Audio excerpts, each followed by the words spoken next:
우리가 살아가는 요즘 세상을 바라보면 주님 오실 때가 참 가깝다 하는 생각이 드는 때입니다. 전쟁과 지진, 기근 등의 소문이 무성한 이때 어쩌면 우리가 살아있는 이 순간에 예수님이 오셔서 우리가 예수님을 만날 수도 있겠다 하는 생각을 참 많이 하게 되는 시대입니다. 여러분, 예수님의 재림이 가까울 때 그 전에 꼭 먼저 일어나야 될 일이 있다라고 지난번에 나누어 보았습니다.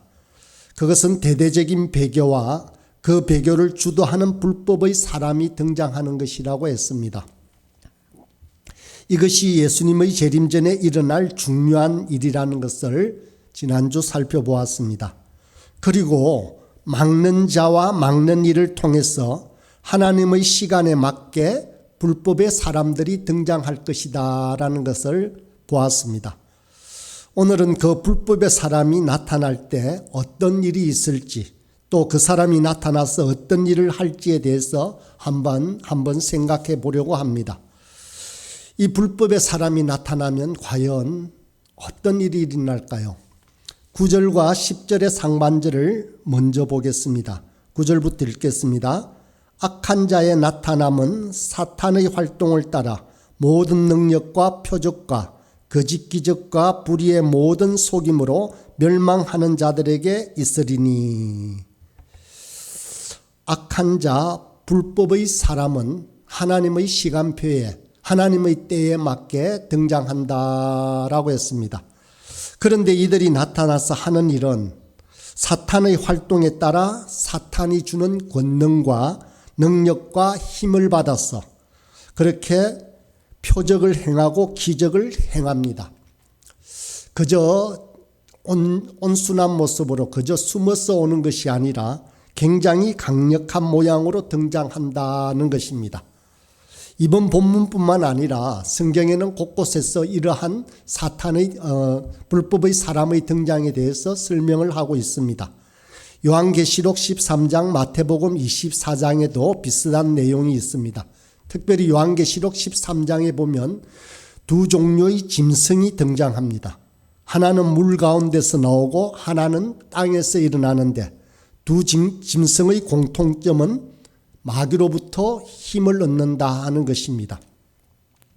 마귀가 공급하는 힘을 얻어서 사람들이 아주 깜짝 놀랄 만한 권능을 행하고 표적을 행하고 기적을 행하게 됩니다.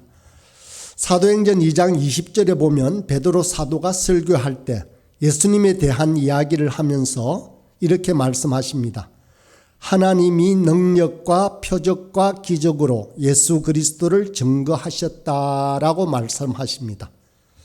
예수님께서 하나님이 보내신 그분임을 증거하는 모양과 똑같은 모양으로 그렇게 불법의 사람이 등장할 때도 그것을 흉내내며 교활하게 나타난다는 것입니다. 종말의 때에 불법의 사람이 나타난다고 하면 우리는 그냥 단순히 굉장히 나쁜 사람, 악의 모습으로 도깨비 불을 달고 있는 어떤 사람 아니면 아주 강포한 모습으로 등장할 것 같지만 예수님을 증거하는 것과 똑같은 표시를 가지고 이 땅에 온다라고 말씀하고 있습니다. 그래서 사람들은 쉽게 미혹되기도 하고 넘어지기도 합니다. 심지어 이 능력과 표적의 기적은 사도들이 사도됨을 증거하는 굉장히 중요한 표시 중에 하나인데 그와 같은 모습으로 등장한다는 것입니다. 바울 사도가 사도의 증거로 내세운 것이 하나는 고난, 또 하나는 기적과 표적이었습니다. 그럴 만큼 하나님으로부터 오는 권능과 표적은 하나님의 일하심의 증거입니다. 종말이 되면 불법한 사람이 나타날 때도 교활하게 자신을 예수님의 모습처럼 꾸미고 등장한다는 것입니다. 그래서 마태복음 24장 23절 24절에서 예수님께서 종말에 대한 이야기를 하시면서 이렇게 말씀하십니다. 그때 사람이 너희에게 말하되 보라 그리스도가 여기 있다 혹은 저기 있다 하여도 믿지 말라. 거짓 그리스도들과 거짓 선지자들이 일어나 큰 표적과 기사를 보여 할 수만 있다면 택하신 자들도 미혹하리라. 여러분, 예수님께서 오시기 직전에 불법의 사람이 임하게 될 터인데 불법의 사람이라는 명찰을 달고 오지 않습니다. 꼭 자기를 예수님처럼 꾸미고 온다는 사실을 우리는 잊지 말아야 합니다. 그런데 여러분, 이들이 아주 잘 흉내내고 교활하게 위장을 했지만 분명히 다를 것입니다. 그 다른 것이 무엇인가를 그 9절 하반절과 10절 상반절에 설명하고 있습니다. 모든 능력과 표적과 거짓 기적과 불의의 모든 속임으로라고 했습니다. 거의 비슷해 보이는데 깨어서 잘 보면 어떻습니까? 거짓임을 알 수 있습니다. 능력이 임하고 기사가 일어나는 것 같은데 거짓 기적이고 불의의 속임수라는 것입니다. 여러분, 예수님께서도 권능을 행하셨는데 그것은 진짜입니다. 진짜라는 말에는 하나님을 영화롭게 하고 이웃을 사랑하고 섬기도록 하는 것이 포함되어 있습니다. 반면에 불법하고 악한 자가 이루는 결과는 하나님을 영화롭게 하는 것이 결코 아닙니다. 이웃들을 섬기고 유익하게 하는 것도 아닙니다. 마귀의 능력을 받아서 예수님께서 하셨듯이 많은 권능을 이루지만 이것은 모두 거짓 기적이고 불의의 속임수입니다. 그들은 하나님과 이웃을 사랑하지 않습니다.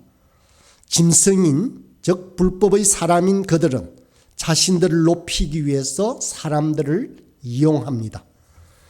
예수님께서는 이 땅에 오셔서 사시는 동안 자신에게 초점을 맞추지 않았습니다.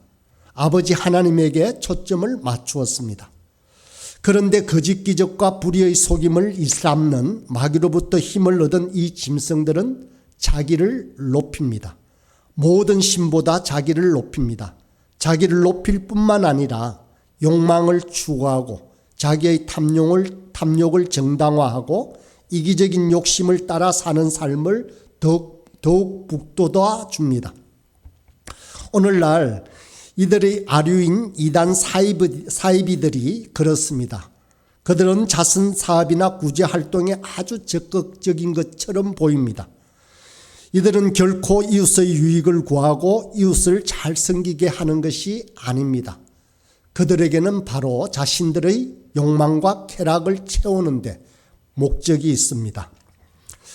사랑하는 여러분, 이 불법의 사람이 일어나서 자기를 적절히 꾸미며 여러분과 저를 미혹하고 싶어 할 때 절대로 이들이 강한 힘을 가지고 억지로 무언가를 꾸밀 것이라고 생각하지 말아야 합니다.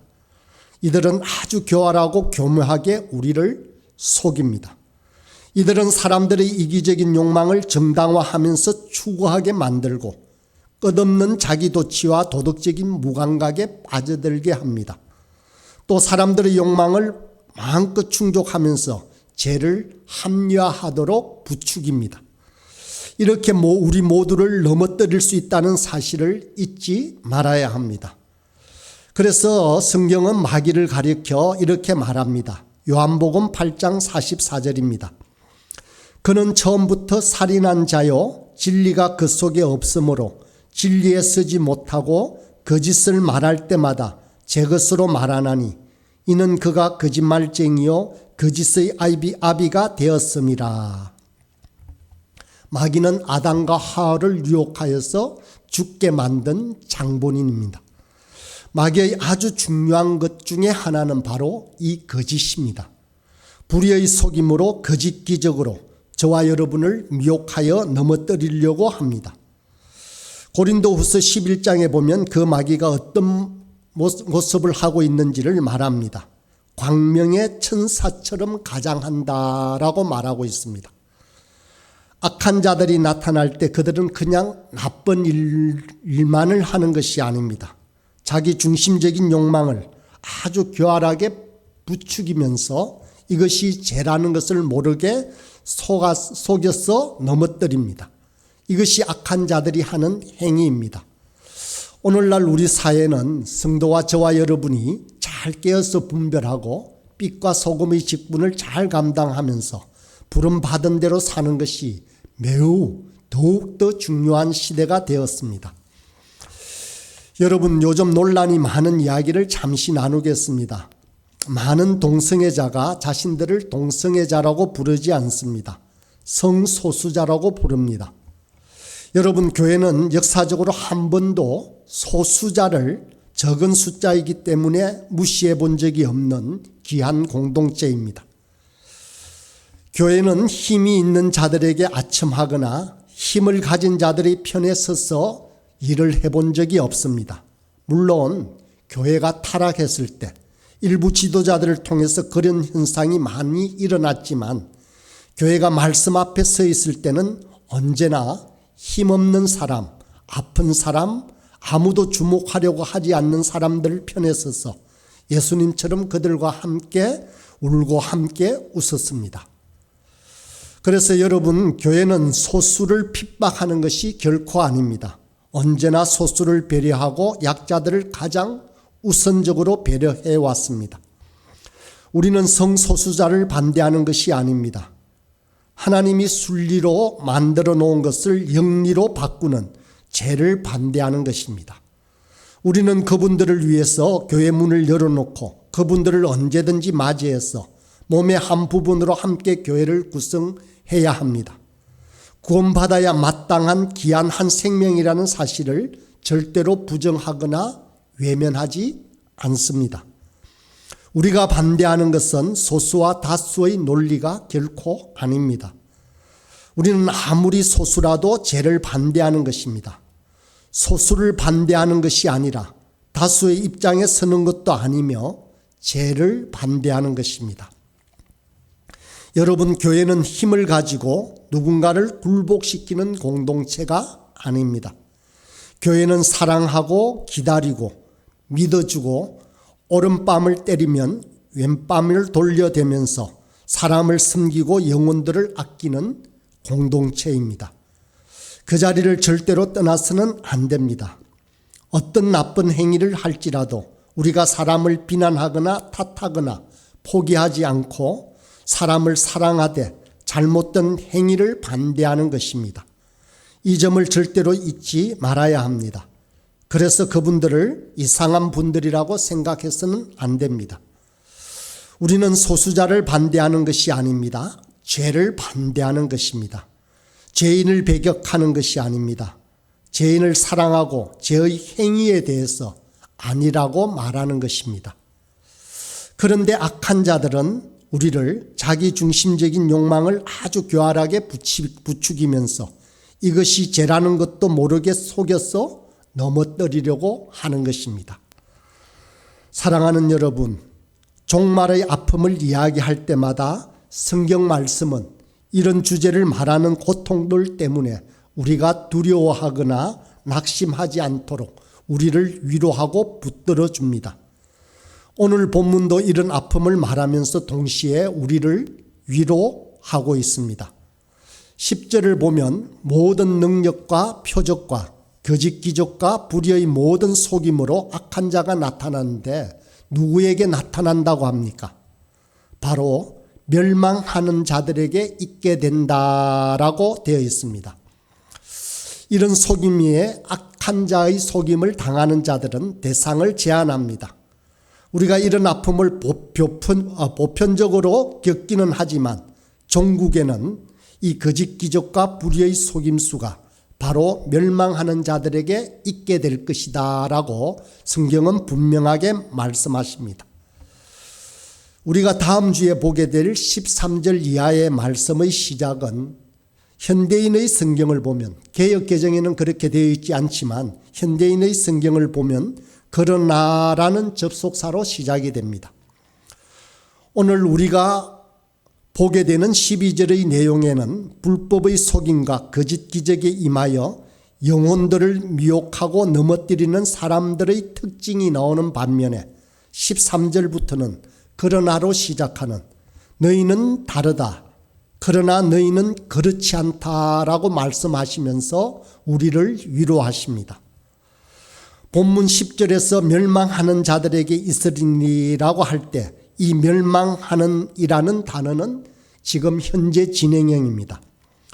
이것이 뜻하는 바는 아직까지는 막는 자와 막는 것이 있어서 본격적으로 공개적으로 불법의 사람이 나타나지는 않지만 사실은 지금도 멸망의 길을 가고 있고 그날에 그 자들에게 멸망이 분명하게 임한다는 사실을 말씀하고 있는 것입니다.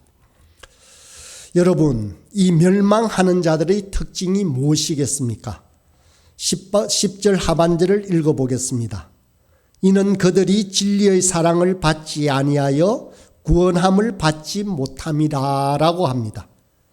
멸망하는 자들의 첫 번째 특징은 진리의 사랑을 거절한다는 것입니다. 하나님의 말씀이 진리가 여러 번 사랑을 고백하고 사랑을 가르치고 참 하나님의 사랑을 보이고 이웃을 사랑하는 삶을 가르치는데도 바로 이 멸망하는 자들은 이를 모두 거절합니다. 진리의 사랑을 받지 않습니다. 그래서 자발적이고 고의적이고 반복적으로 진리의 사랑을 거절하면서 결국에는 구원에 들어가지 못한다라고 합니다. 이렇게 해서 구원에 들어가지 못하는 사람들이 이러한 멸망하는 자들의 첫 번째 특징입니다. 잠시 우리 인생들을 돌아봅시다. 저와 여러분이 살아온 삶을 보면 진리의 말씀이 우리의 관점을 바꾸고 삶을 바꾸는 일이 늘 반복해서 매일 일어나지는 않았습니다. 다 때가 있습니다. 이것은 언제든지 가능한 것 같지만 우리의 삶에서 그런 놀라운 역사가 임하는 시기는 따로 정해져 있었습니다. 제 삶에서도 그렇습니다. 목회자로 교회를 섬기는 일도 몽골로 선교사로 가는 일도 제 인생 속에 늘 계획되어 있었던 일이 아닙니다. 제가 선택한 것 같지만 하나님께서 은혜를 주신 것입니다. 우리 부활 소망교회를 함께 개척하는 일도 마찬가지입니다. 목사님이 선택해서 또 우리가 선택해서 만들어 가는 것 같지만 하나님의 때에 하나님께서 우리 모두에게 은혜를 주신 것입니다. 때가 있습니다. 진리의 말씀이 우리의 삶에 들어와서 우리의 생각을 바꾸고 삶을 바꾸고 인격을 바꾸고 심지어는 우리의 말의 태도를 바꾸고 표정을 바꾸는 적절한 때가 있습니다. 그런데도 사람들은 살다가 내가 은혜 받고 싶은 때가 되면 내가 선택해서 은혜를 받았어. 그 말씀이 인격이 되고 삶이 될 수 있는 것처럼 생각합니다.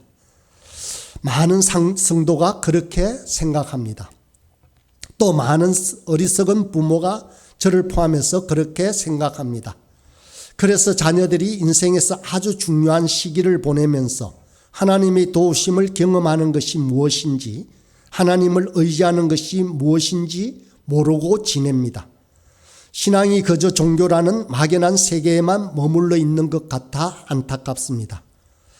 저는 저의 자녀들의 삶을 곁에서 지켜보면 아쉬운 마음이 많이 듭니다.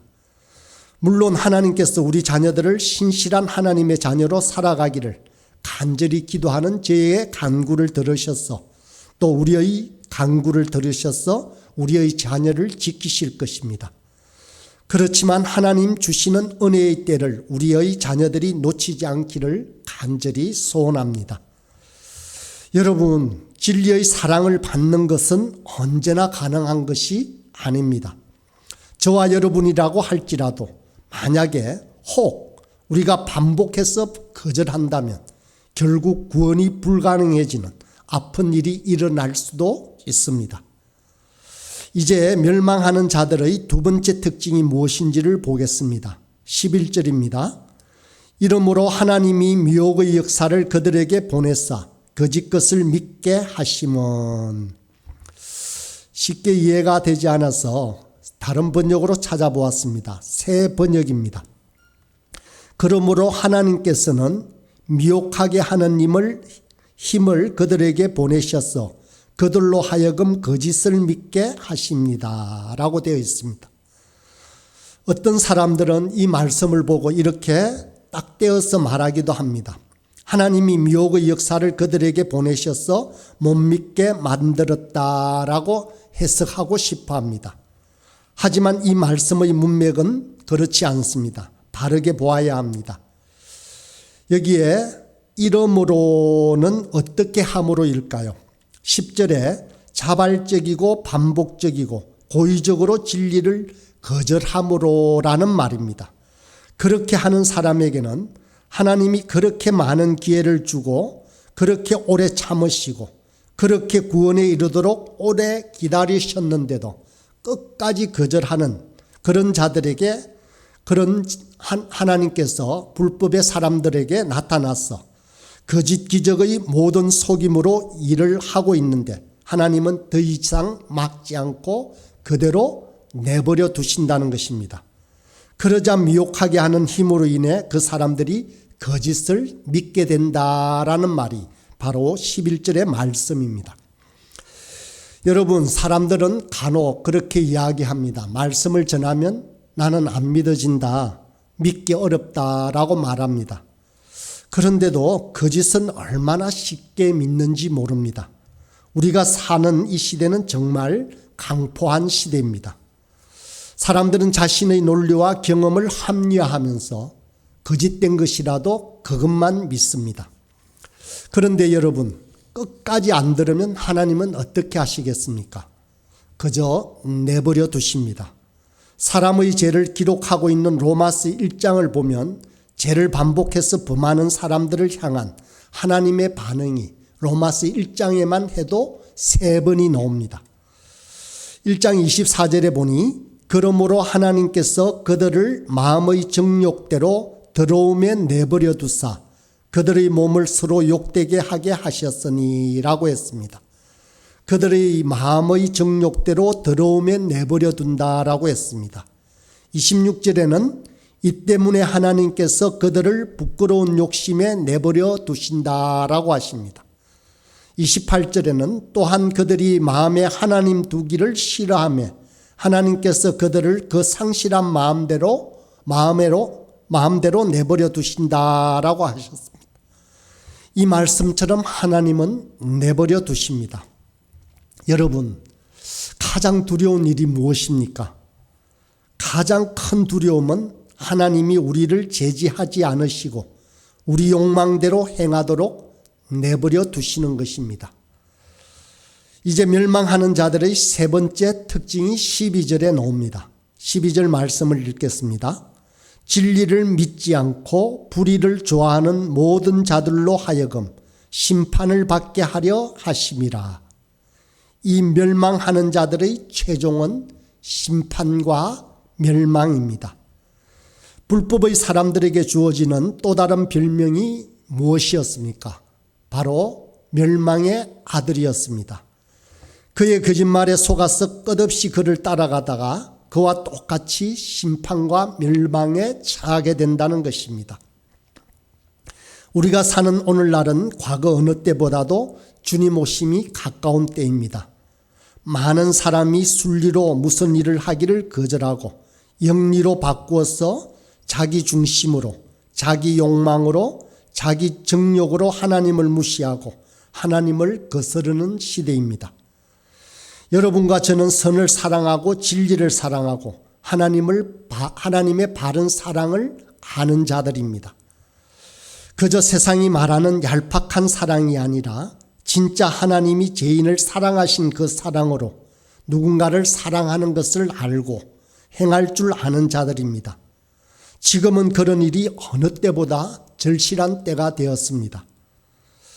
여러분, 우리가 사는 이 시대에는 많은 사람의 관심이 다른 사람들보다 뛰어나는 출중한 특출함에 있습니다. 남들보다 탁월하고 남들보다 위에 있는 어떤 존재가 되는 것에 관심을 기울입니다. 하지만 하나님께서 우리에게 원하시는 것은 남들보다 뛰어나는 것에 있지 않습니다. 그럼 하나님이 저와 여러분에게 기대하시는 것은 무엇이겠습니까? 바로 다름입니다. 사람들이 하나같이 남을 이기려고 하는 이 어리석은 시대에 주님은 우리에게 그러나 너희는 달라야 한다. 너희는 이 시대를 살아가는 사람들과 다른 사람으로 살아야 한다라고 촉구하시는 것입니다. 바로 이 다름이 무엇입니까? 바로 거룩함과 경건함입니다. 바로 세상과 다른 것은 주님을 닮는 거룩함을 말합니다. 주 안에서 사랑하는 여러분, 어두울수록 빛은 더 밝게 빛난다라고 했습니다. 세상은 달콤하고 유혹적인 맛을 내는 제약을 쫓아 삽니다.